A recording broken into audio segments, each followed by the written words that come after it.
right, I want to welcome everybody to the March Division 5 meeting of the NMRA in the Lone Star region. I welcome everybody for joining here. Today we've got a good presenter today, and hopefully we'll get inspired from his layout that is presenting. So I don't have much news.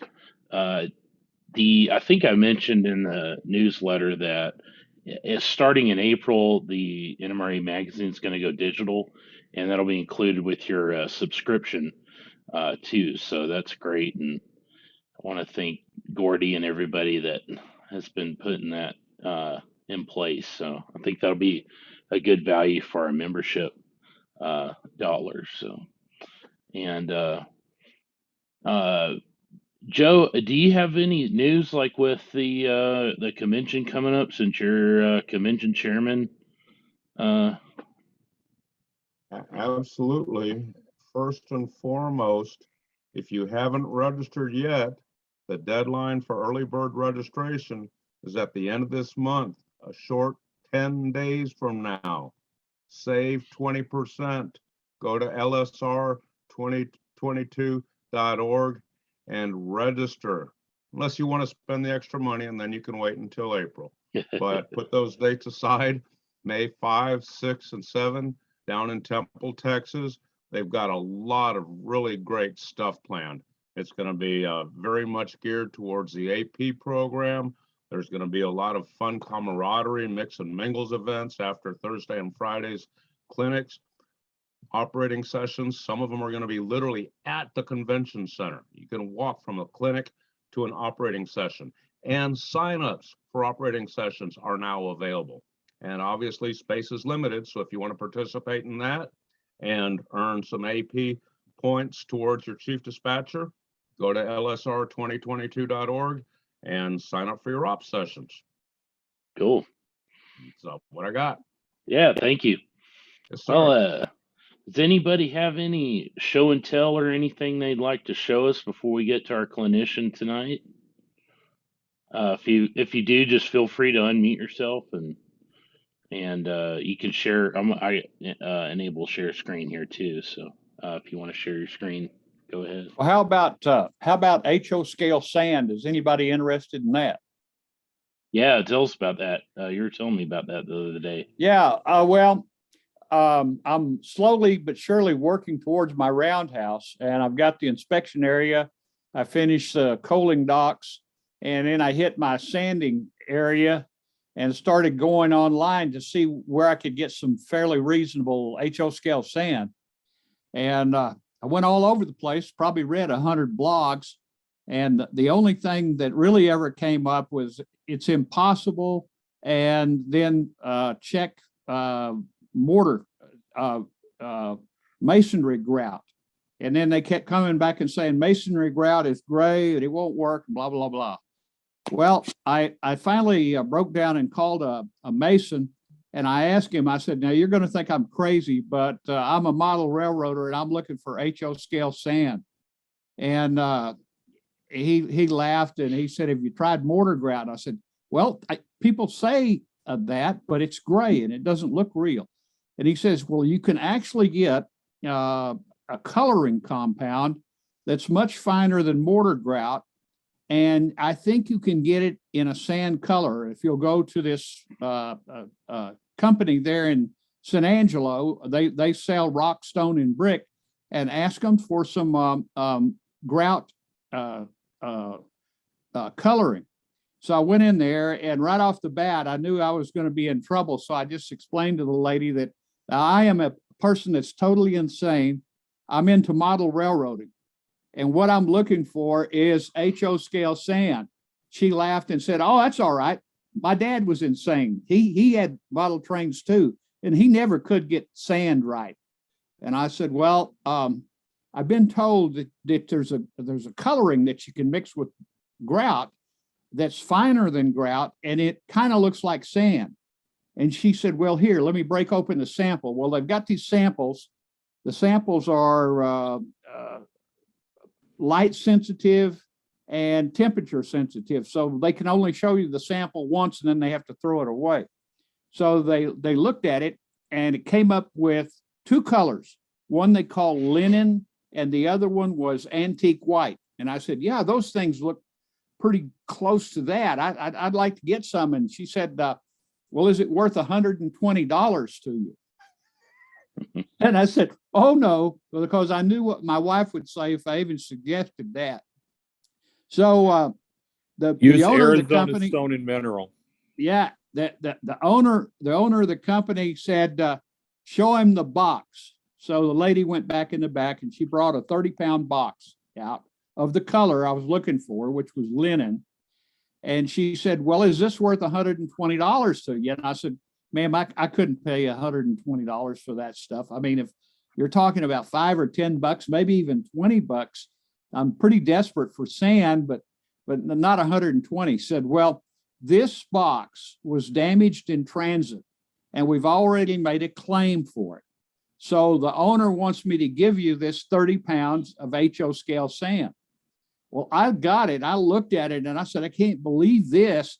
So I got with my buddy, the pharmacist, and told him what I was looking for. And after a couple of hours, he was really frustrated. He said, I can't even measure this stuff, but it sure looks like HO scale sand to me. So I'm going to pick up my sandbox here and kind of give you a look at what this stuff looks like. So let's see if I can get it. Yeah, there we go. I think. Is that any good? Can you see it? Yeah, I think Can we you can see it any good? Yeah. Well, it may not be perfect, but it's extremely fine, and it sure looks like HO scale sand to me.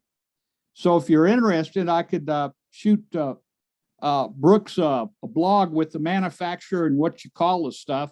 I was thinking about why not send a sample to Woodland Scenics and let them sell it back to us at a reasonable price, because there isn't any HO scale sand out there, you know. So anyway, that's my big find of the month, I guess.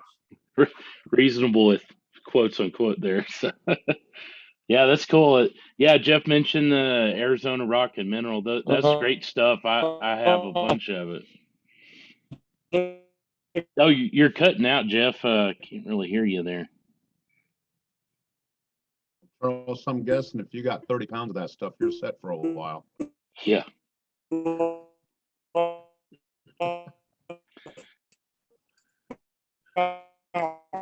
Oh, Jeff, you're a cyborg in there, so maybe try going out and coming back in.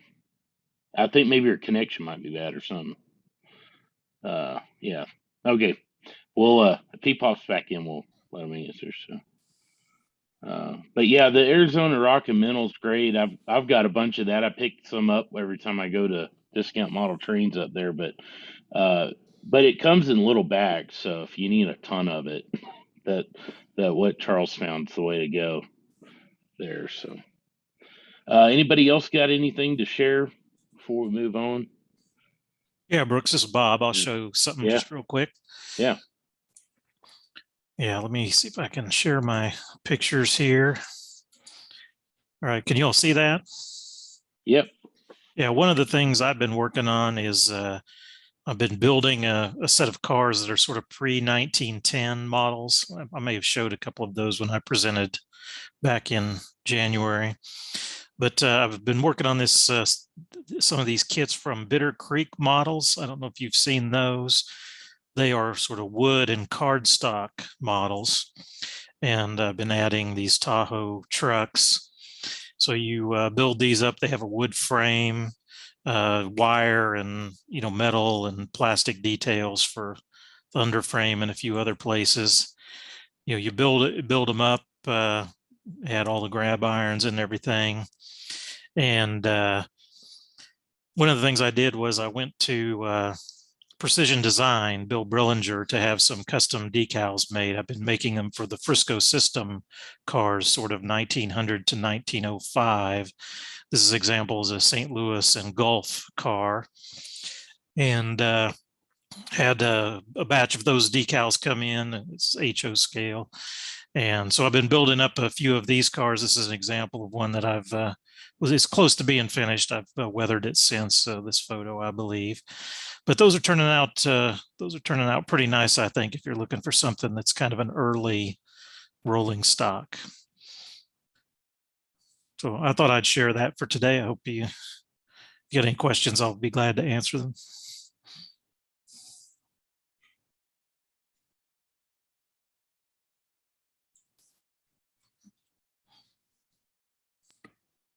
Oh, sorry, I was muted. I was trying to comment. Yeah, those look really great there.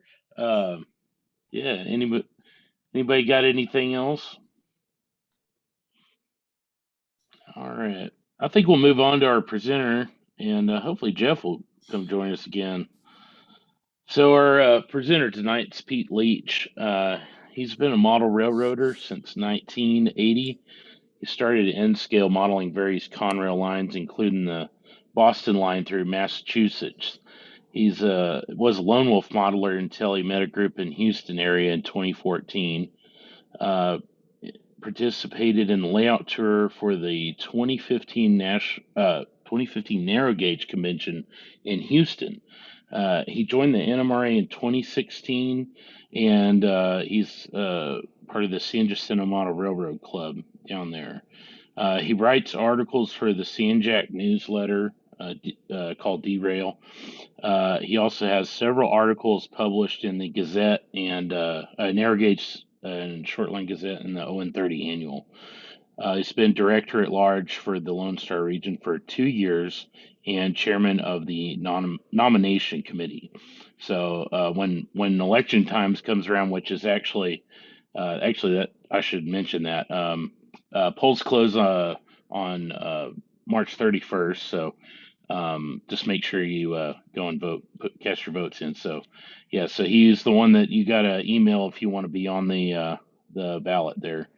And last of all, he earned his model railroader or master model railroad certificate in December of 2020.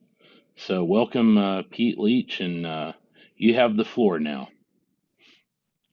Well, thank you. Thanks, everybody. I'm going to try to share my screen here. I do this all day. You think I would know how to do that by now? Everybody see this? I see it on my end over here. Yep. Okay, perfect. All right. I'm going to turn okay. So welcome to my clinic. And this clinic's about how I built my dream layout. Or should I say, well, let me see, get over here. A downsized version of my dream layout. We all have bigger dreams than we really can achieve. So I've constructed a layout based on the Maine 2-foot railway. It's called the Wiscasset, Waterville, and Farmington. I'm going to give you a tour of the finished layout, finished in air quotes, along with some of the information on how I designed it and the basic construction methods I used.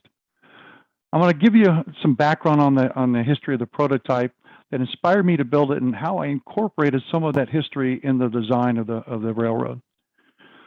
I'm going to share some techniques I use to get the most out of my downsized space. And finally, I'm going to show you how building this layout helped me achieve my MMR. But first, a little bit about me. As Brooke said, I started around model railroading around 1980. I was in my mid-20s.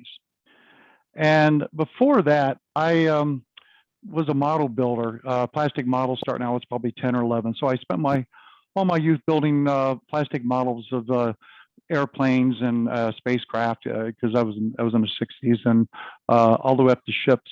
And by the time I was in high school and college, I was scratch building ships and boats. So everything from Egyptian reed boats to fishing schooners. But then I purchased some N-scale equipment. I was off and running with a new hobby. So I built or partially built many, I lost track of the number of N-scale layouts over the years. Some of them reached some semblance of scenery and finished look as this picture it was, but most of them never made it past the plywood stage. Then in 1988, I stumbled across this book. 2 Feet to Tidewater by Robert Jones and David Register.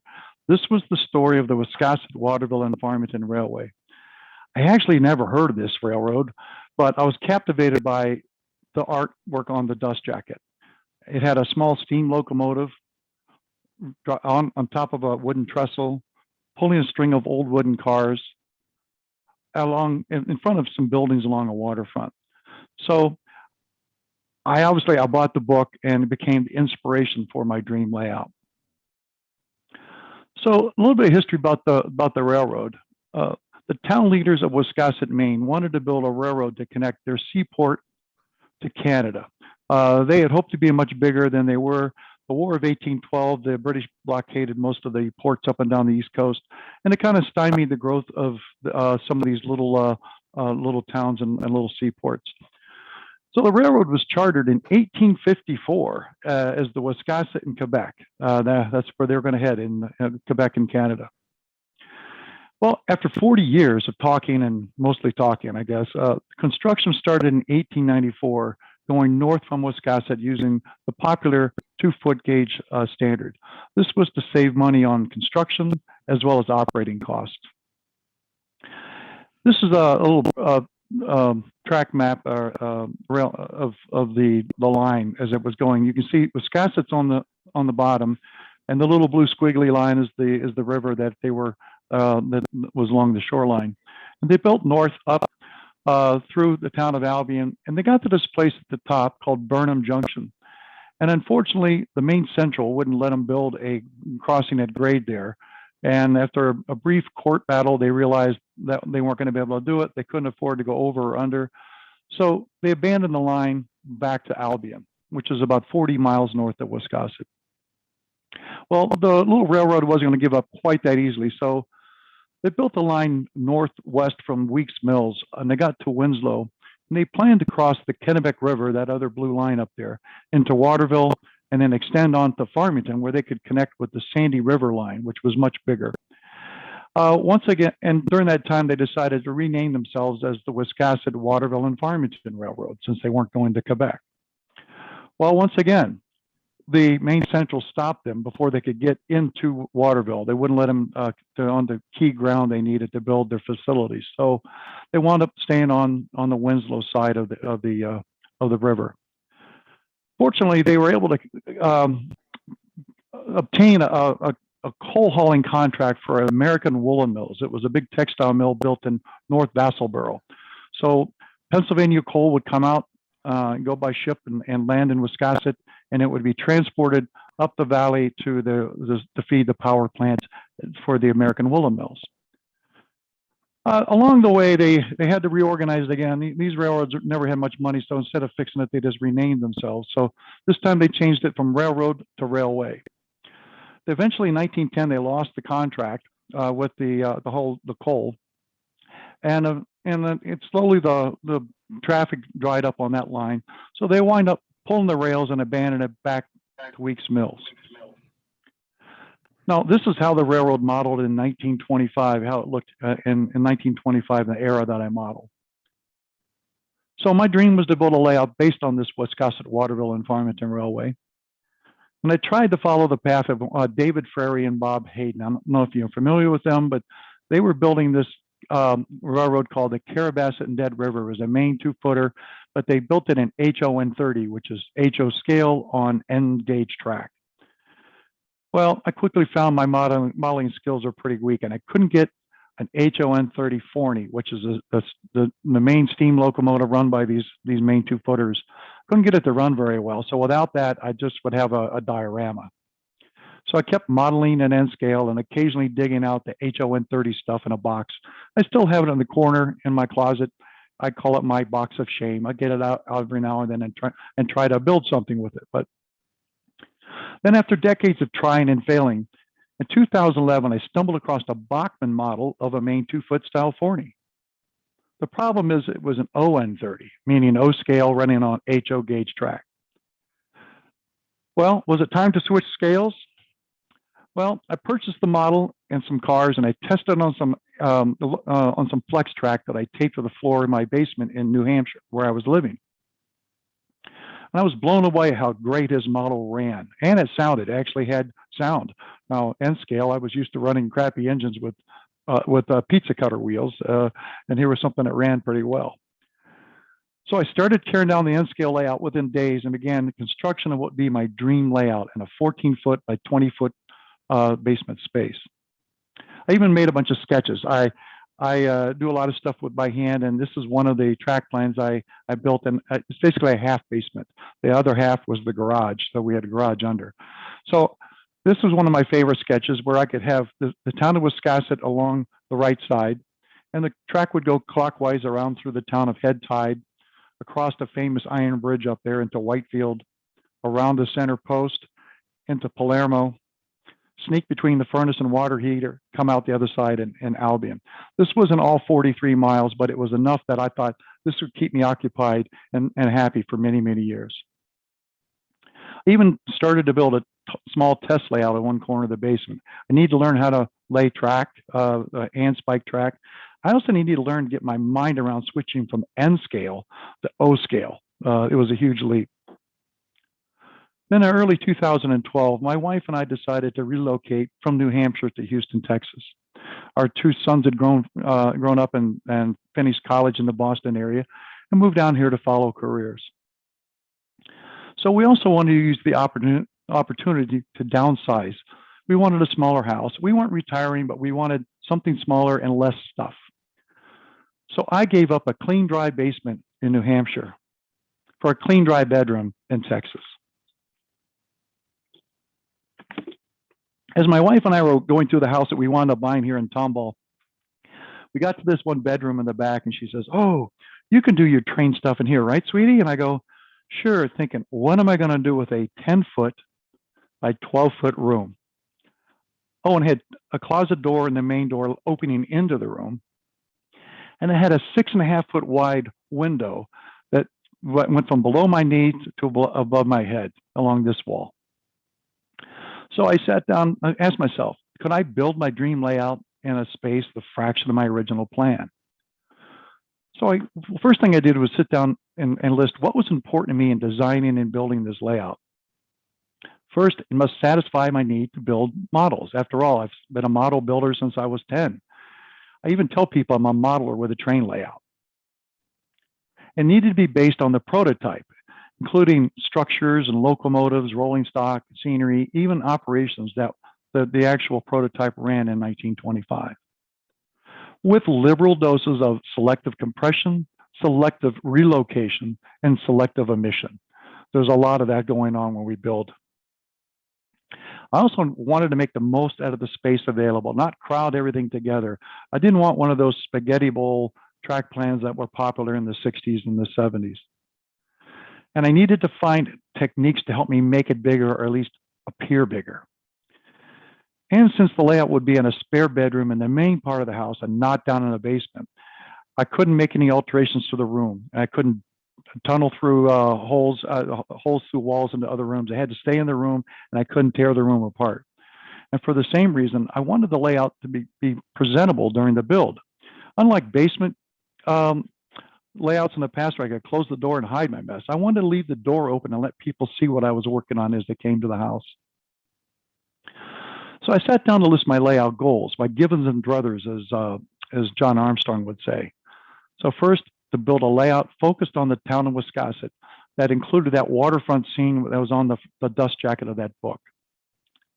And I wanted to include a narrow gauge station and the crossing with the Maine Central nearby in Wiscasset, because I had actually built the narrow gauge station before I left New Hampshire, so I wanted to use it. It needed to include a turntable and a runaround track so I could switch some cars and turn the engine and build up a train and send it out of town. And if I can include a small wharf for some ships and boats, would be a huge plus. Now, like I said, I've been a shipbuilder too for a long time. And it must include another destination, a place to send those trains. You know, open staging, fine, but I want to be able to turn the engines over there and run them back with a train. So not quite a fiddle yard, but open staging. If I could do another town, it'd be great if room permitted. And I wanted to include some form of operations. For me, that's switching and car forwarding, moving cars and freight around. So I took the initial drawing that I made of the spare bedroom. I thought, well, if I could build a 20-inch wide shelf, I had room across the top of and the bottom here. And then I could have like a 15 to 18-inch wide shelf to span that window. I could build the town of Wiscasset along those two walls and then have open staging over here. And I started doodling away track plans when my wife said one day, why don't you just build across the closet door? And I said, well, you know, I wanted the closet to keep my stuff, you know, the extra materials, those kits we want to build, and extra supplies. But I heeded her advice and I decided to make a track plan. Now, I've used CAD programs in the past, but on this one, I just wanted to more relaxed atmosphere. So I used my high school drafting set I had. So my T-square and board and all that. So by doing that, I built a plan across the door. And by doing that, I could move the town of Wiscasset over these two walls. And I can include that waterfront scene from the book, the crossing with the Maine Central in town, as well as the narrow gauge station that I already built, a runaround track and a turntable that I would need in the town, and even a little area for a wharf for some ships or something if I could get around to it. Oh, and then the actual, instead of open staging, I could include Albion, the northern terminus of the railroad. So now I had the southern end and the northern end, and I ignored the other 40 miles in between. So that construction began. So this is one of the first things I had to do is I had to build a 5-foot long trestle to go across the waterfront for that that was seen in that book. So you can see here I started to build. Those structures along there I copied from the book, but it turned out they wound up being just placeholders because later on I found out what they really looked like. You can see off to the right the station that I built, and I've just started to lay track along this side. Off to the left is the portion that covers the closet. So back in the back corner, you can see a mock-up of the 3-stall engine house made out of foam core. I've got a cutout for a turntable that eventually go in there. And you can see I've got a little pine board for that will be my wharf at some point. This is how the layout looked, by the way, in 2015 during the narrow gauge convention. So they'll look at anything, I guess, if you give them the string guys. On the other end of it's Albion. It's the northern end. I've already started laying track, and you can see I've built an engine house there in the middle, and another foam core mock-up off to the side there of a 2-story station. So looking back on that scene, my layout construction is pretty basic. I used L girders using 1x3s and 1x2s to screw the rear L girder right into the studs in the wall, and the front held by a couple of legs. 1x2 joist as well. I covered that with homosote and 1/2-inch plywood, a pretty tried and true method for me. The track is about 57 inches above the floor. There's no grades to speak of. The only grades are on there by accident because of my poor construction. But the track is hand laid using microengineering code 83 rail, which is about 55 to 60 pound rail, which is appropriate for this railroad. It's hand spiked on 1/8 by 1/8 inch basswood ties I cut and stained myself. Turnouts are mostly number 5, and I built them using a fast tracks jig. I was quite pleased with that, how they turned out. I control them with either caboose throws. You can see one in the middle of the photo there with a extended switch stand I built for it. And I have some Blue Point switch machines that are manual. I wanted to keep electronics out of it, but there's a few hard to reach spots. I didn't want to damage it by reaching across, so I have some Blue Points in there. So as I was building the layout, I started to refine a lot of things. So the first thing I did is I went to Walmart and I got some colored pencils and I colored my track plan. So the other thing is I was able to add a flag stop over the window area, and I was able to increase the bench work and have a bigger area for the wharf and some ships and boats. So now a tour of the finished layout and how I got the most out of the space. So here's an elevated camera view as you walk into the bedroom through the doorway. So you can see how it wraps around the room, but the center of the place is pretty wide open. This is well above eye level. I was standing on a ladder when I took this. You may all notice that there's this other little railroad down here. It's my grandson's end scale layout, the Peterborough and Lucasville Railroad. That's their names.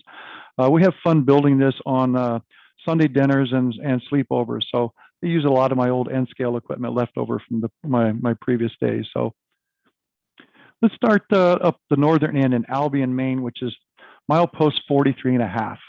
And like I said, it's the northern terminus. So the top is the section of the track plan I cut, and I flipped it upside down to orient it with this panoramic view of the layout down below. So going from right to left, we have what's called the Portland Cannery. We have a 2-story station, an engine house, a turntable, a coal shed, and a dairy ramp behind it that you can't see. The potato warehouse on the corner, and then I have the water tank off at the end of town. So starting with the Portland Cannery area. So this is another area, an example of how I could get a little extra space out of the room. So I built a 3-inch wide shelf to go behind the door. So I can still open the door, but this gave me another 25 to 30 inches of track that otherwise it would have been dead space. And I was able to include that end of track. Remember the abandoned route to Burnham Junction, they pulled it back to just north of this Portland Cannery, which is a flat against the wall. So this is what this looks like today with this full scenery in place. So those triangle roof peaks there, those are building flats that represent what's called a husking shed. These are open air structures where laborers would shuck corn and husk corn and shuck peas and whatever to feed the cannery there. So this is just a building flat against the wall, but it's also an industry spot for me. So if we go to the left, remember this layout view under construction I just showed you. So this is what it looks like today. This is called Benton Road. This is the dirt road that goes from left to right and up the hill to that truck. This is also an area where I'm making the layout appear bigger by using forced perspective. It's something artists have been doing forever, and this is my first try at using it on a layout. So that's an HO scale truck that's up the road there, and it's up against the backdrop. It hides where the road ends against the backdrop. It also makes it look like that road is further away. They've even got something close to an S scale, a telephone pole halfway down the road. Now you can only see that truck if you look at this view. If you go to the left or right, you can't see it, so it just disappears by all the vegetation.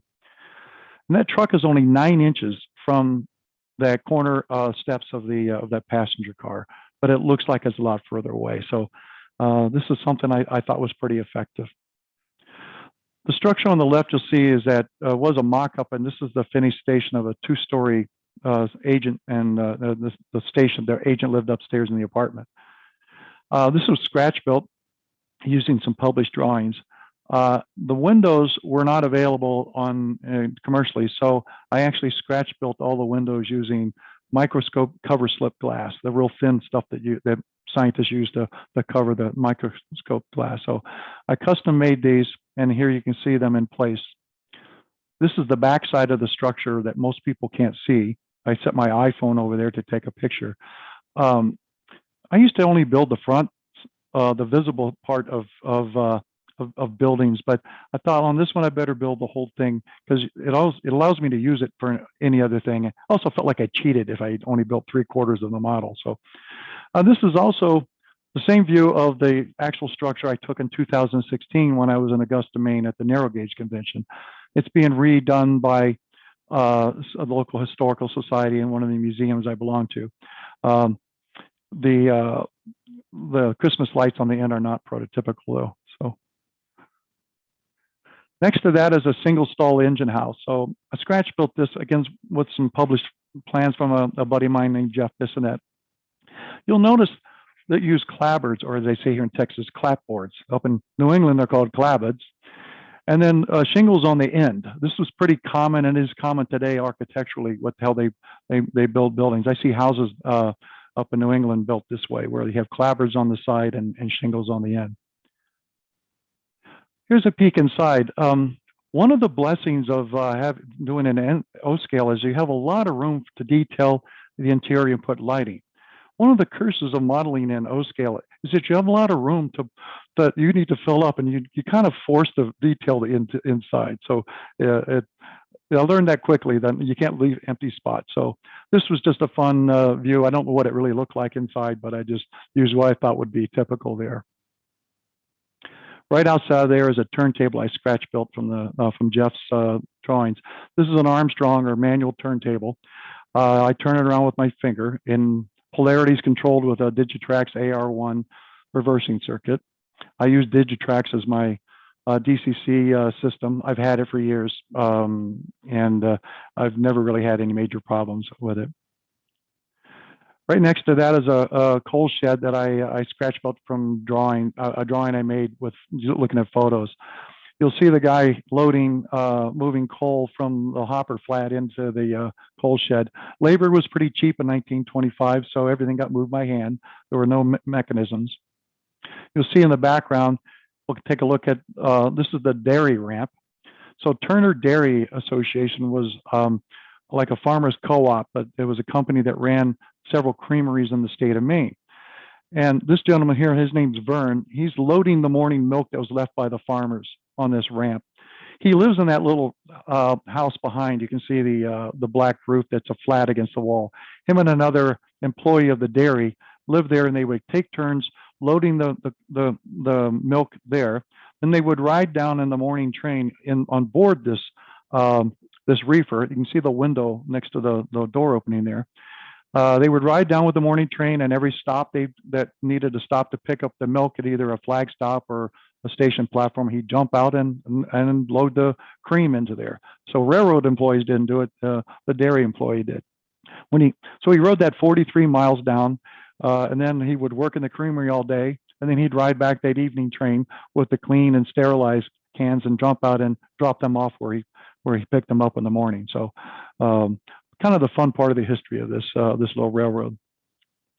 Off in the corner is a potato warehouse, a scratch built by a drawing from Peter Barney. Peter is one of the leading researchers, historians, and modelers of Maine two-foot stuff, and he published a lot of books.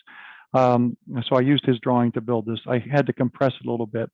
So these potatoes became a big crop, but they needed a place to store them. So these wound up being like grain elevators, so you could store them until the market needed them. Otherwise, the potatoes would be all done ripe in one month, and then the prices would plummet after that. So or go up. They would plummet during that, and then go down. Then they would be hard to get after that. So this is sawn lumber. Lumber was the key commodity hauled by the railroad, and here we see them loading what's called box boards. So they would rough saw mostly pine boards, and they would be stacked along the railroad because there were no sawmills on the railroad. So they would deliver the sawmill would have to deliver the lumber by wagon or by truck, and they would stack along the right of way where it would dry. And then it would be loaded on the flat cars or box cars to be shipped out. And these would be turned into everything from cigar boxes to crates or whatever, because there wasn't any cardboard to speak of back in the 1920s. Layout lighting was a challenge for me here. And in basements, I could simply string a bunch of 4-foot fluorescent fixtures above my layout and call it a day. But in this house, first of all, I had a finished ceiling I couldn't mess up, and it also varied in height between 8 feet, angled up to 10 feet. You can see back there in the corner where it goes up. And so I knew I couldn't just hang things from down there or attach things to the ceiling easily. So the solution was swing arm desk lamps, and I used these bright white 5,000 Kelvin LEDs. So the biggest challenge for me was actually finding enough of these. I got these at Office Depot, and any Office Depot in Houston only had like one. So I'd have to drive all over Houston a couple weekends trying to buy the one they had. To mount them, I developed this cleat. So it's a 1x2 that I've cut a groove on the back so I could secure that directly to the wall. And the bottom edge holds the top of the masonite backdrop. The lower part of the masonite backdrop rests on the top of the L girder that's on the wall, and it's pinned against there with the joist. So there's no glue or screws that hold my backdrop in place. I'm not very good at spackling anyway, so if I put a screw through it, you'd see it within a month anyway. So this was an easier way to do it. So it's floating and no one can really see it. On top of that, I covered that with a 5.5-inch strip of masonite I screwed into the cleat so I could attach the base of the lamp. And then I had a channel to run the wiring across here to hide it. So they're all daisy chained together, and I have a switch at one end, and they're LEDs. They don't draw much. As we head out of town, here's the Crosby water tank. It's on the prototype. It was a 1/4 mile outside of town. The railroad was too cheap to buy town water, but Crosby owned a farm outside of town, and he was one of the directors of the railroad, and he had a water source, so he let him build a water tank outside of town. So to water the engines in the town of Albion, you'd have to drive it out a 1/4 mile. It doesn't sound like a long way, but it doesn't sound like it's very convenient. I wanted to animate this a little ways, and my electrical engineering son said, "Hey, I can get you an Arduino and a step motor and all this other stuff." And I go, "No, I'm going to take a simple approach." So I have a mechanical system. So you can see that big crank in the middle of the picture. That's the backside of a wooden closet pole bracket. You got to buy these a set of two. You would hang these in your closet. I flipped it around, and it's wood. So, and I passed a 1/4-inch threaded rod through it that goes underneath. It goes to the back underneath the water tank. And I have a string that goes up from that threaded rod and up to the top and back down to the water tank. So this was a way of extending the runtime between the town and there. It gives the engineers something to do. So you pull the engine underneath there, you align it, and you press F6, which gives you sound on the decoder, and then you lower the tank down and you fill it with water. So this is something the engineers have to do on the way in and out of town. So here's another view of the town, and it wasn't something I intended, but my first AP certificate was actually prototype modeler. It was remodeling the town of Albion. So I built it, and when I chatted with Chuck Lynn and some others, I go, "Well, you should submit this." So I was able to get my first certificate by building this particular town. One of the things I wanted to talk about is backdrops. So good backdrops will really make a layout appear bigger. But poor backdrops like this one are just a distraction. So this is how my layout looked during the narrow gauge convention. And you can see the track runs along that brown line. You can see the shiny rail at the top. And then along the back, you can see where the scenery joins up with the backdrop. So after the layout tour, a couple of friends of mine pointed me to a YouTube video of how to paint these things. And I went out and gave it a shot, and this was the first spot where I gave it a try. So this is the same exact view. The only thing different is I put some different paint on the backdrop. There's no additional scenery here. And by the way, this just uses 2 artist colors, yellow and black, to create all that green and all that look. So I was pretty pleased, and it's pretty easy. And I actually give clinics on how to do this these days. So this is also the location of Prebbles. It's called a milk stop or flag stop. It's in milepost 15.7. Here's a section from my track plan. And here's a long view of it. You can see it's not much to it. It's simply a station and a road. This is also an area where I was able to squeeze a little extra space. So these have deep windows from the walls. I don't know what they call casings or whatever. I don't know the term is, but I was able to cantilever my benchwork 6 inches into the opening and get that 6 inches extra space. So it gave me a little more gentle curves. It gave me more space for all these trees and everything else that go back there. So it was something I hadn't thought about, but it worked out pretty well. So here's the close-up of Prebbles Milk Stop. Here's Vern. He's stopped. He's jumped out here. He's loading up the milk that was left by the farmers. The station is a kit. This one of 2 kits structures on my layout. Everything else has been scratch built.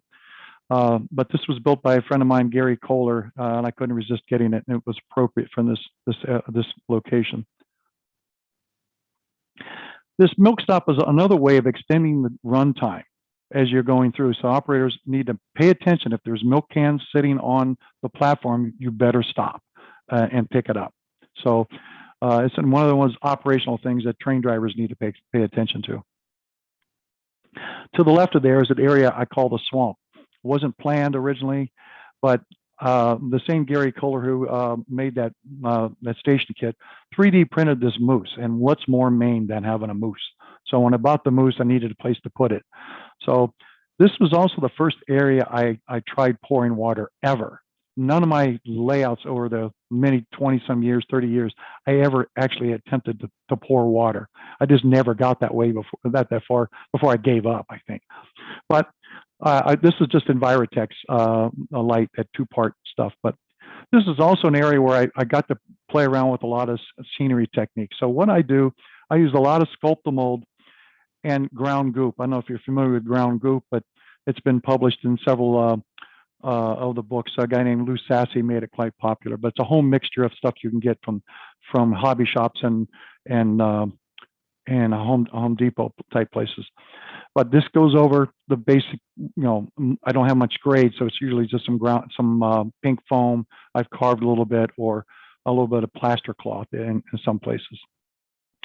I cover everything with brown latex paint and real dirt that I brought from New Hampshire. The movers were quite interested in what was in the big heavy bucket. I didn't have it hard to tell them they were moving a big old 5-gallon bucket of dirt. So ground foam, the typical ground foam. I used a lot of grass mats you can see along through here, and static grass, something else I'd never tried before. I'm getting better at static grass. It's not as easy as everybody makes it look like it. They do. I use a lot of commercial scenic plants. You can see I have a lot of those. This is from JJT Scenery, the cattails, some of the pond lilies. I have some flowering bushes and flower tufts around. Deciduous trees, most of them are super trees from the kit you buy.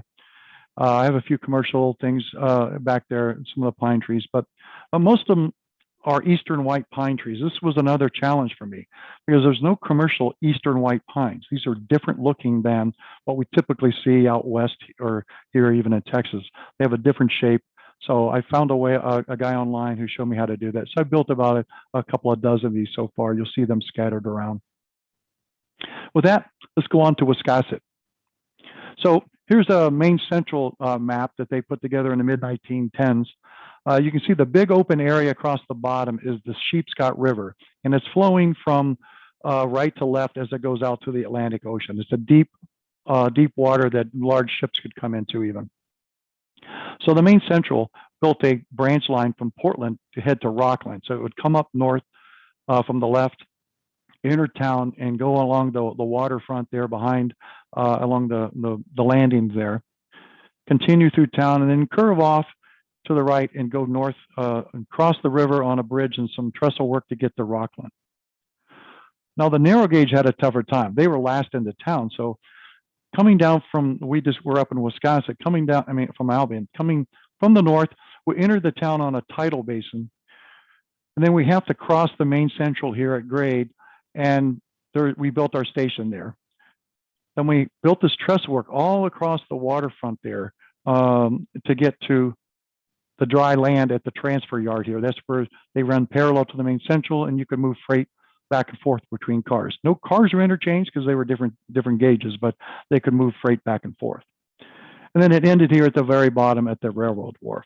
So these are some of the key sections that I wanted to highlight on my layout. But one area that I couldn't include, this large engine and shop facility and yard they had north of town. So this is pointing to the left is where the tidal basin is. I couldn't include all this. I didn't have room, but I wanted to include the roundhouse, the turntable, and part of a coal shed, but I was going to selectively relocate them to a different part of town. So here's the section of Wiscasset off my track plan here. And here's a panoramic view showing those things I just highlighted. The tidal basin, the station and Maine Central crossing here, that waterfront scene from the book, the turntable engine service facility that I selectively relocated from another part of town. And back there is the transfer yard and a runaround track that I was going to need, and then my wharf. So starting at that tidal basin, so I model at about 2 feet below high tide. In my world, the tide's going out.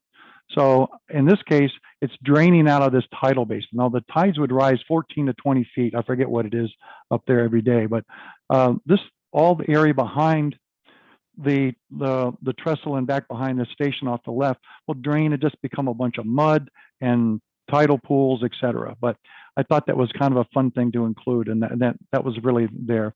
You can see there's a man digging some clams there on the right too. This is also a way I was to use forced perspective to make this area look bigger.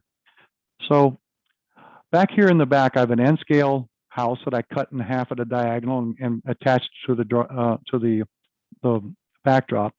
And kind of peeking out there is a little shack that I scratch built 30 years ago in N scale. And I actually took this to one of the LSR things and it won first place. And it's so tiny, it barely fits in the palm of your hand, but I hung on to this thing for years. It's been on every single layout I've ever built. So I couldn't resist hiding it on this layout. And then over here in this blue house is a HO scale house. I also cut in half in a diagonal and attached to the wall. So this is only 22 inches from the lower right to back to where that yellow house is. It's only 22 inches, but it makes it look a lot deeper than that. To the left of there is the Wiscasset station. As you can see, it's a long, skinny station. That building on the right, by the way, the little thing on the back to lean to is the outhouse. So that's one of the things that outhouse empties into the tidal basin. So that toll gate only gets flushed twice a day when the tides come in and go. So otherwise, and I didn't have room to model that though. I should have. Here's another view. So this is the station I built before I moved down there. And before I moved, I took it to a show in Maine and it actually won first place against all these Mainers. So I was quite pleased. They didn't know who I was, but it was quite fun to put it on there. And later on, when it was judged here, it earned 114 points towards my merit on structure. So it was an important part of that too. You see, it's a busy place here.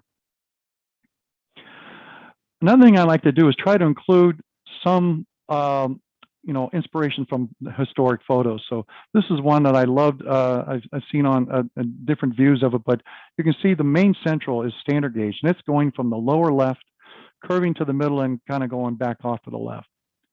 And then the narrow gauge is crossing from left to right, and you can see the part of the station that's just sticking out there. So I wanted to see how much I could include on my layout. So this is my attempt at it. And when I add color, it looks a little better on that. This is another example of our using forced perspective to make this look deeper. So we're only looking at 22 inches from the front edge here to the back. Looking above, you can see the track kind of curves, it goes back and gets narrower. The gauge gets skinnier as it goes back and curves way behind the trees. The platform, wooden platform, and the railing, that gets shorter, and the boards get narrower as it goes back. The little main central depot in the back is built to S scale, and then actually against the back it tapers to HO. So when you look at it from the front, it really makes it look a lot deeper, and I'm kind of pleased with this view. This is also the area where the entire prototype and layout is signaled. So there was only one signal on the entire layout on the railroad, and these were ball signals. So it's either balls, or you can see there's lantern holders right below that. So the rule book said if two balls were visible, the narrow gauge could occupy the crossing. But if only one was visible, then the standard gauge could occupy the crossing. So I animate that with the same crank and thread system I had on the water tank earlier. So once again, engine crews, train crews need to make sure they're paying attention that they have a clear signal, because we don't want to have happen what happened back in 1910 when a northbound Maine Central train overran the signal, and dairy car 73 was fouling the diamond. The engine struck the dairy car broadside, and this is now known as the milk car wreck of 1913. Now I modeled 12 years later, but this is what it looked like in the immediate aftermath. You can see parts of this dairy car was completely destroyed. Part of the roof is that dark area on the left, and you can see part of the end. It was salvaged for a shed somewhere, but everything else was splinters and empty cans of milk. So this is what I speculate it would look like 12 years later, with some rusty milk cans and some splintered wood and stained wood that was left along the right of way. This is something my grandson and I spent a Saturday afternoon kind of putting together, and because they kept saying, "Grandpa, can you do the milk car wreck?" But that was 13 years earlier. To the left of this is one of the other two kits on my layout. So my wife and I were at a train show. She saw this kit from Deerfield River Laser and said, "Oh, this is cute. You should buy this." And when they say that, you kind of have to buy it. So I bought it, didn't know what I was going to do with it. So I turned this into Red's Lobster Shack. So he's the purveyor of new and used lobster traps, and he repairs them as well. So here he is hoisting some up right now to be repaired.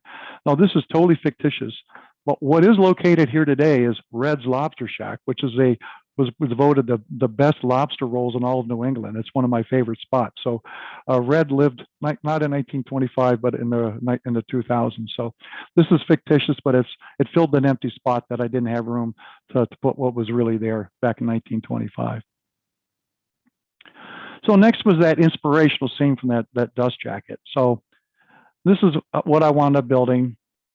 And I had to change the buildings from what I originally done because I was able to get some drawings from Peter Barney, who had done a lot of research, and I met him at one of the shows years ago, and he provided me the drawings and actually some information on colors, etc. So I definitely wanted to correct those. So you can see that trestle is about 5 feet from left to right going across there.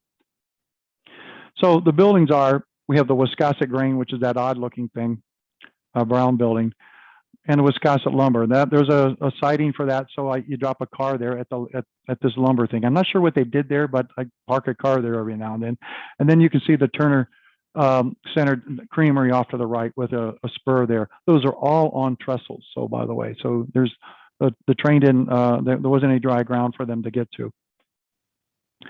So this is an area where I really had to figure out how to model water as well. I had a lot of square feet to model. So I start by painting the base black, and I use some tan. You can see off to the left, lower left, there's some lighter tannish color as I kind of blend in shallow areas. Then I use Envirotex, poured in layers. Some of the layers between there, I'll use some of that same painting technique from the backdrop, and I'll put a little splotches there to make it look like some green scum underwater. And then I make waves with gloss gel. Then I use some white acrylic and I dry brush to some of the tops. And then I tone that down with gloss medium that keeps everything shiny and homogeneous. So you can see I've got some lobster buoys there. Because what's more Maine than moose? Well, lobsters actually. So I had to have a lobsterman pulling on his wellies while some of the local wildlife are waiting for some scraps. But the dory was a kit I bought at some train show. So here's that Turner Center system. It's called the Turner Center Dairying Association, but you see it's a deep flat. This building would have been 4 to 5 times further back to the backdrop than it was, but I didn't have room. But even with this, I wanted to include some interior detail. So here you're looking through what I speculate is the shipping and receiving as the cans come in. I got ladder stairs going up to the 2nd floor, and I got a work table with some journals and off to the right, and a poster on the back wall. But even these building flats, I wanted to have some type of interior detail. To the right of that, you see the car bridge that goes across. So coming towards you, it crosses the river and goes on to points north like Booth Bay Harbor, etc. But going the other direction, it curves to the left and starts uphill. Those buildings are actually N-scale DPM structures that I've had for years. And I took photos of them at different angles, printed them out, cut them out, and stuck them on the backdrop. And to give the illusion that, once again, some forced perspective as the road recedes, goes up the hills. The actual buildings are on my grandson's layout, but they served a purpose on this one as well. By the way, this is now US 1. So if you head up that hill and you keep going farther enough, you'd wind up at Key West, Florida. This is a view I like. Sometimes I just like to stand there and look at trains coming and going. This is one of my favorite views as a train pulling across the 5 feet of waterfront trestle here. It's pulling a string of boxcars and just approaching the car bridge here. Back in the corner, we have the engine service facility that I mentioned I had to selectively relocate from another part of town. So I have a 3-stall roundhouse. They didn't use the 3rd stall, so I just truncated against the wall. So it's just a fake door on that one. but I also have the water column that was scratch built. The turntable was a kit bash from a laser cut kit I bought from somebody. And then I have this cold storage building. It would have been, no, 200 feet long, but I just got a building flat when this is where they later stored coal as it came in. So here's another area where I can talk about squeezing at the extra space. So this area is where that pesky closet was, or still is. So I built that section off the left on casters, so I can roll it away when I need to. I had to cantilever the engine house out a little bit, otherwise I wouldn't have room to get it in there. I have a couple alignment pins you can see. I use some cheap suitcase clasps to hold it in place, and then a 4-prong plug to carry track power and the LED structure lighting across there. So anyway, I can roll it back into place and get in and out of that closet. So like I said, the way to get that extra space that otherwise I was going to give up on. This is an area on my backdrop. I started printing houses. I just Googled houses of Wiscasset, and I cut the images out and pasted them on the wall and then blended them in with the backdrop. So it gives a more human touch, more life to the scene that otherwise would have just been a bunch of trees. You can see also those brown knobs on the fascia. Those are for the Blue Point controllers I have in the yard area there, because I didn't want to be reaching across there. So I have some of those, and I've marked them with some track plans there. When I do pull it away, you get the opportunity to see this. This is a view, once again, you can never see unless I pull it away. So here's a couple of the locomotives parked in the 2 stalls that are operational in the engine house. So this is just a fun thing. I had it one day, and I thought, well, let me take a photo of this, because otherwise I can't see it. But this is also time I can talk about my locomotive roster. So like I said, I like to base it on history. So, and this is engine number 3 outside of that engine house. This is on the prototype though. I use these things, I developed these things years ago, a timeline. So you can see across the top, I have the years from 1900 up to 1937.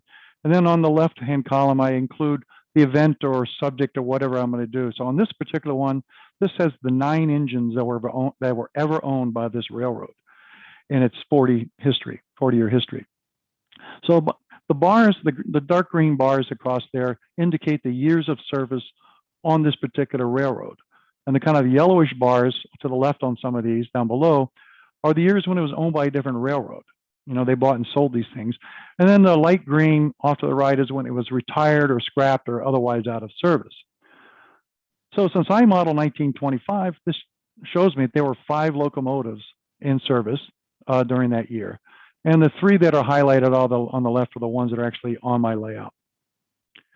So this is the one that I bought back in 2011, that Bachmann model. These are all Bachmann Forney models that they made in a couple of different styles. But this represent the Baldwin 28-ton 244T. All the Bachmann models are 244T configurations. So I swapped out the pilot and then the cab with some laser cut kits that were available from a company called Mount Blue Model. Otherwise, it's a stock model. But I took one of the same ones, a 244T, and I turned it into a Porter-built 28-ton 044T by removing the front truck and shortening the pilot. I scratch-built the boiler out of copper pipe, water pipe, and then I also scratch-built the cab out of styrene. And then I added a bunch of the stock details right back onto it. And then something I built last year is a Portland ton, using the same stock Bachmann model, a Portland ton 18-ton 044. So this is a much smaller locomotive. Once again, I've shortened it. I built a new boiler out of water pipe. The steam and sand domes are fluted. That's kind of a hallmark of these Portland built. And I found those on Shapeways. Somebody designed them and built them to fit this model, and I bought 3D printed models from Shapeways. That was a lifesaver for me. I scratch built the cab. I shortened the tank. But the biggest thing for me was I had to cut the frame between the drivers and the rear truck and shorten it by about a half an inch. And that was scary because once I did that, I was committed to whatever came out, but it turned out pretty well. The back, as you walk in the layout room, you look immediately to your left, you see this. So on the left is a standard gauge Maine Central old-timey car. And then to the right is Boxcar 503, a narrow gauge. I thought this was important for people to see who aren't familiar with narrow gauge, the difference in size between the standard gauge and narrow gauge cars. This is also where they would transfer freight between the two. And so this is also an industry spot. But I did scratch build a lot of rolling stock, including this 503, which is a potato car. If you look on the roof towards the left, you'll see a smoke jack. They had a small stove in there, not to keep an operator cold, but to keep the potatoes from freezing in those cold Maine winters. This was built board by board. It was a lot of fun to get this. This is one I built and I had an article just recently, last year in the Gazette, called a raised roof boxcar. This boxcar was built in 1895, and then they raised the roof. You can see the zillion of repairs that went through in the 30-year history that I'm representing. By the way, it's still around today. It's sitting in a museum in Booth Bay Harbor 120 some years later. So it's all wood construction. It's pretty amazing. The coal hopper flat, which is really nothing more than a reinforced flat car with some stakes to hold the boards to keep the load from falling out. So they call it a hopper flat, but there wasn't anything hopper about it. It was just boards to keep the coal from falling out. I have a lot of flat cars I scratch built. These are lumber loads. They're removable, so I can run lumber down from Albion and into Wiscasset, and I can take them off and reuse them over and over again. And I scratch built this flanger a few years ago. A flanger is something that removes the snow from between the rails. Don't really get any snow down here, but I thought it might be fun to have anyway. This was scratch built, some techniques I tried. I even built an interior, even though you can't see it. And then, this is the lifting mechanism on the left. At one point, I had this insane thought to make it operational to lift the blades, but fortunately, sanity prevailed, and I just made it static because that would have been just hard to do. And I did earn my AP certificate in cars. 7 of the 8 cars that I earned my AP certificate are on the layout. The only one is an N-scale Conrail transfer caboose I kit bashed years ago. And 6 of my 8 cars were scratch built. I love building models, like I said, and part of that is looking into the history of it and building individual models for my case. So the railroad wharf was almost an afterthought, but it was also the last major construction project on the layout. So in designing the wharf, first of all, I built the schooner on the left, and then I did a lot of mock-ups. I use a lot of mock-ups. So, I'll take full-scale drawings and I'll glue them to foam core and cut them out, and I can move things around. Even the brown platform that's a wharf here is a piece of foam core. I simply sprayed brown. I had some brown spray paint. I said, why not? Otherwise, it was just spent all white. So I got to move things around and get to test the fit and how it looked over a period of time before I actually built it. There was no drawings I built for the wharf, but when I went ahead and did it, I was like, all right, time to build construction. So I painted the water black, and then I started drilling these holes for the almost 100 pilings I had to sink. So here they all are in place. And you can see I marked the high water mark on there, but I forgot to put growth on there. I would have been a whole lot easier if I'd have done that before I stuck and glued them into the holes. So this was simply, I spread some glue and then blew on some foam and some leaf material onto it. But that was a pain in the butt. I should have done that first. Covered it with a beam, ran joist 90 degrees to that.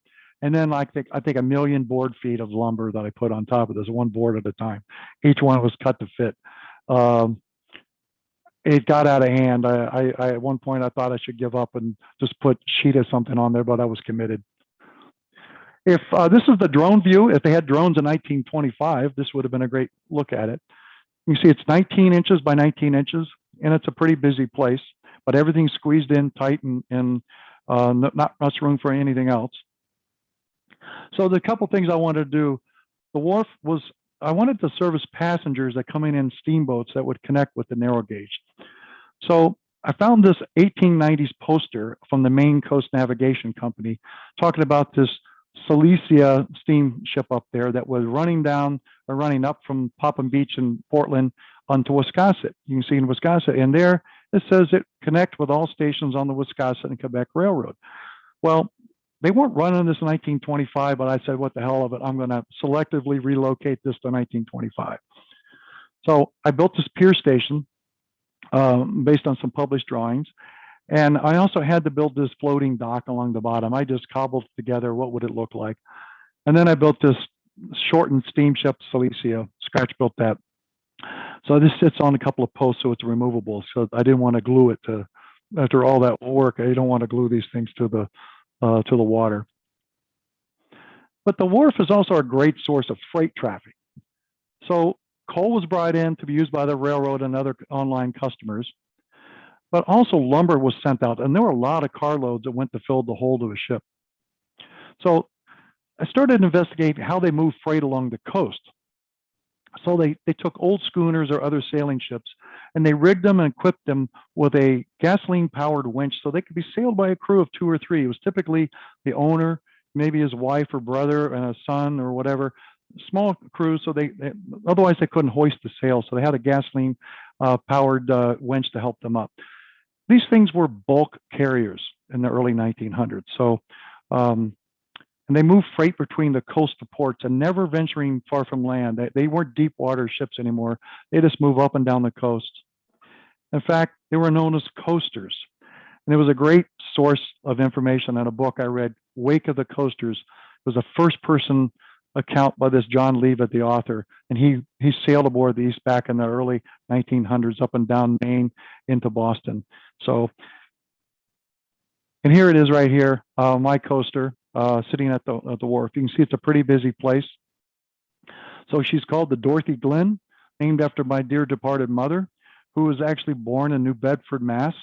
And her name, the New Bedford, Mass, is hidden behind the jolly boat here on the back. But this is the scene that kind of inspired me. This is the Horatio. It's a 3-masted coaster.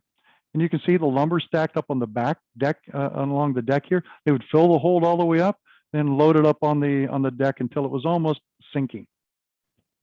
You can see the tower from the pier station I modeled, and you can see a bunch of boxcars of this day lined up. They could be bringing lumber down here on the wharf. So this was my inspiration to model this scene. So this is this is the Dorothy Glenn tied up at the wharf. So I brought the Dorothy Glenn to the 2018 Lone Star Convention that was in Round Rock. And I had about a 2.5-hour drive from Houston. And the whole way over there, as she's sitting on the floorboard of my Taurus, I'm thinking, who in the hell would bring a ship to a model railroad convention? So I kind of stewed about it all weekend and with second thoughts, but I was pleasantly surprised on Saturday night when it was awarded Best in Show. So I'm still known as the guy who brings a model ship to a railroad convention. So, but not this time. I won't bring anything to Temple, I promise. So I also had to build a derrick to haul coal from the ships to the hand cart. So coal would be brought in by similar ships, and they would lower a large bucket into the hold, and workers would shovel it into the hold. And they used the steam-powered winch on the side to lift it up. And then they would dump it into this hand cart on this elevated tramway. And then they would muscle it into the end of this building here and dump it to the left or right into the ore bins below. This operation was actually gone by the 1925, but I couldn't resist including it. So I've got 2 coal sheds, major coal sheds, storage sheds on my layout, but there was only one. You may notice it leans a little bit. I built it with about a 3-degree lean on purpose. So please don't dock me for that, for workmanship. But this thing was pretty well gone by then. I had this open area to the next that was bothering me, and I recently painted this figure, and I detailed this little dinghy and sent it into the Gazette, and it was actually published. It's currently just came out just now in the Gazette. This little scene here. You can see this engine number 3 is moving some lumber in the yard of above. Operations was something I wanted to include. I have two key elements for me for operations. Moving trains, I'll break it down simple. Moving trains, moving cars. So for moving trains, it was pretty simple. I found this 1925 arrangement of train service. This is public timetable. And on it, it indicated there were 2 round trips every Monday, Wednesday, and Friday. They started in Albion, came down to Wiscasset, so back and forth twice on Monday, Wednesday, and Friday, and only 1 round trip the other days. So that was simple. And all trains are mixed. So you tack a passenger car at the end and you're good to go. Now, I don't have a lot of room, so all my trains are only basically an engine, 2 or 3 freight cars, and 1 passenger car. That's all I can handle. For moving cars or freight, it's car forwarding. So first thing I want to know is there enough traffic between these 2 towns to warrant moving some freight? So these are all the commodities that move between Albion and Wiscasset, none of the other towns in between. So I thought, well, there's plenty of stuff here to move around. A lot of it just went to a team track where it would be unloaded to the cannery or the tannery or wherever. But there was a lot going on. So the challenge for car forwarding was how to get cars to move realistically on a small layout with no staging, and there's no interchange of equipment. The cars never leave the layout. They're narrow gauge. And I've used 4-cycle waybill carts in the past. I bought that micromark system when I had a large N-scale layout with 200 cars running 14 trains a day. This was pretty realistic. I mean, a 4-cycle, you wouldn't notice any repetitive things on that. But on a little layout here, this would be sending the same car back and forth and back and forth. So I found this information called the single waybill in the OPSIG newsletter called Dispatcher's Office. So it just uses 1 spot. So in this case, the single waybill wants to move a load of potatoes from the warehouse in Albion down to Wiscasset to the Maine Central to go to be transferred and go on to other parts of the world. So to do this, you need to find an empty car. So boxcar 503 is sitting there in Wiscasset. It's empty because there's nothing in there. And they didn't move cars around unless they had to. There's no reason to waste effort. All the cars were owned. There was no per diem. There wasn't, you just left it wherever it was. So in order to move it, you need an empty car order. So this simply is just a little blue form that says move a boxcar from wherever it is to Albion, to the potato warehouse. So you slip that into the car card, and now the train crew can move that as authorization to move that car up the line from wherever it was, in this case, Wiscasset, up to Albion. Here you see it's delivered to that potato warehouse. You can see the car card in the box below, and now the operator simply swaps it out for the waybill that was already waiting there for them, and now they can move that on to Wiscasset. It's simple, but it actually follows realistically how freight moved back then. If you need to move freight, you call for a freight car, and you need to get it there somehow. So it takes me about 2.5 hours to move 10 cars using these 2 round trips a day. So it's very low keyed, and you have to blow the whistles and you have to do all that other stuff. But I find it kind of relaxing. My 2 grandsons come over and they enjoy doing it with a 2-man crew. So that ends tonight's tour of the layout. But you're probably asking, but what about the prototype? Whatever happened to it? Well, it struggled in the late 1920s and early 30s. The traffic declined because there were better roads for trucks. And of course, you had the Great Depression. Then in June of 1933, train number 8 was headed southbound from Albion, got near Whitefield with a short train of a flat car, boxcar, reefer, and they ran RPOs even on that. When an outer rail broke on the curve, engine number 8 slid down the embankment. The crew walked away, carrying the mail back the rest of the way into town, and the railroad ceased operations. Well, the railroad was eventually abandoned. They pulled up the rails, and eventually even engine number 8 was scrapped during the World War II scrap metal drives that they had. But its sister, number 9, still pulls a train today. This was shot during 2016 at the Wiscasset, Waterville, and Farmington Railway Museum up in Maine, which I'm a life member of, by the way. So, did this railroad fill my dreams to satisfy my need to build models? Well, I'd say so. I built a lot of cool models, I think. to be based on the prototype with all the doses of selective compression and selective everything we have to do? I'd say it did. To make the most of the space but not crowd everything together, my room's pretty wide open, so I'd say check. And to keep the room presentable during the build, etc., well, my wife may disagree, but I'm gonna give myself a check. So and the resulted in something I really didn't dream of or plan on. I thought MMR was for big layouts, and model railroad is much more skilled than me. But I was in December 2020, I got a nice call from Pete Magoon and Chuck Lynn saying I'd earned number 649. And I did that with, like I said, the prototype modeler of the town of Albion. 7 of the 8 cars were on the layout. I did a lot of authors. I still write articles today, but I've had, I think, a half a dozen in the Gazette. All 12 structures that I got my certificate for are on the layout, so nothing was wasted. Now, the last part was scenery, civil, and electrical. I was a little short on square footage of scenery, and I was a little short on the length of rail I needed for civil, and I need an electrical project, so I built this in my garage, and that gave me what I needed. Chuck Lynn said, "Are you crazy? Who's counting?" But I did. I built this, got it scored, it added to my thing, and I took it apart. So here's some of the lessons I learned from downsizing. First, you need to set realistic goals for your space. Avoid overcrowding the room and the layout. Take advantage of all kinds of unusable space, like behind the door, the window area, in front of the closet, between and behind the water heater, wherever you need to run track. Make the layout seem bigger than it is. Use good backdrops to help extend the view of the layout. And use forced perspective and other techniques to trick the eyes and the mind into thinking there's more there than there really is. Make the layout seem like it's longer by adding real tasks for the crew to extend runtime, stopping for water, picking up passengers or milk, etc.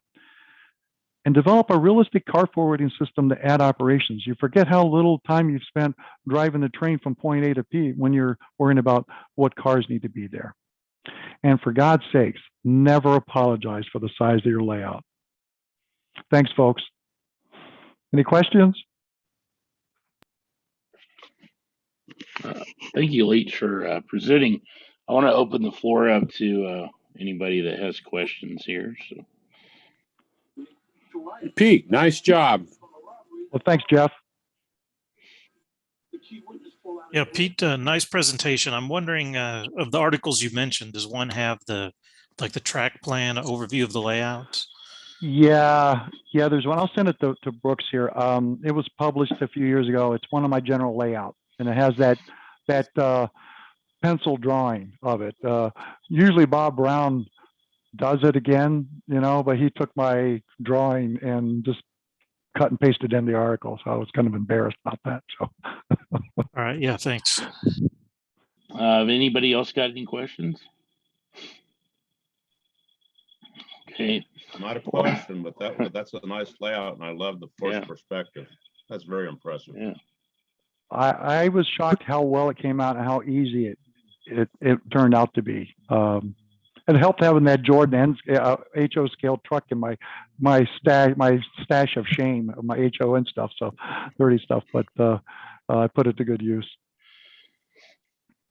Cool. Well, I want to thank Pete for presenting. So, and just still working on the April clinic. I've got a couple presenters in the works, just waiting to get confirmations on them for that. So I'm going to hopefully get that out to you soon when that comes in. So I do want to remind everybody, Speed Muller, that's, pretty busy with the NMRA X and a lot of other things, NMRA, national, regional, everything, plus building his layout. So he wanted to remind y'all of a NMRA Extreme coming up. I think, I need to get the date. I should have been prepared at this. I'll be pulling it up here. Well, Okay, he didn't give me the date, but the NERX convention is going to be broadcasting soon, so be watching out for that on the NMRA YouTube channel, and that's free to watch. I'm sure they got plenty great content. And then speaking of that, their YouTube channel, they also have other clinics. And Pete, I think you presented on that at one time, right? I did. That was scary. Yeah. And actually, I was also Chuck Lynn and I are also part of I think the Ask the MMR thing. Oh, which yeah, was yeah. pretty scary too. We did that too. So Yeah. Speed put the bag on me pretty heavy. So I Yeah, avoid eye contact with him now. Yeah, see? Brooks, the NERX is going on now. It started today. Oh, okay. All it's right. it's in the evenings, and I think tonight was the first night. Oh, okay. All right. Well, just to show what I know. I'm too busy working here. So anyway, yeah. So just hop on over there and feel free to join in. They have some great great content and everything to share for that. So I'm going to post the link for anyone that doesn't have the that is new here and that isn't on our email list. That is not the link. Let me copy that again real quick. Okay. All right. I'm sorry. I cannot. Okay, everyone. Yeah, so here's the link here to our newsletter. Sign up if anybody is not on that and wants the was forwarded the link for tonight or anything and wants to sign up for future meetings. I do want to say that I do have Greg McComas going to present in May on his layout, the Michigan Interstate. I've actually gotten to operate on that one, so that's a pretty cool little another bedroom sized layout, but it's a modern era layout too, so very highly detailed, and he actually does some real long mainline drags on that, so pretty cool layout to see. And I think with that, anybody got anything else they need to add that I forgot? NMRA related news or anything? Well, it's already been discussed, but I'd like to remind everybody, March 31st, deadline for the elections, deadline for your early bird registration for the Temple Convention. Don't delay, do it today. Cool, thanks. And I might be doing a clinic on modeling people, painting model people there. So cool. I practiced a couple weeks ago on some other people, so I should be good by then. We'll see. Are these like prizer figures or 3D print? I don't know. You have to come to the clinic and find out. They're modeling figures. Yeah. Yeah. Well, that'll give somebody a reason to go. So, all righty, cool. Well, I'm gonna keep the window open so we can just chit chat and everything. So I want to thank everybody for coming out, and we'll see. And thank you for having me, by the way. Meeting. And thanks for having me, and thanks for everybody tuning in and listening. Take care. We'll hope to see you in Temple. Okay? Yeah, thanks for joining us. We really appreciate you presenting. You're welcome. Talk to everybody later. Bye now.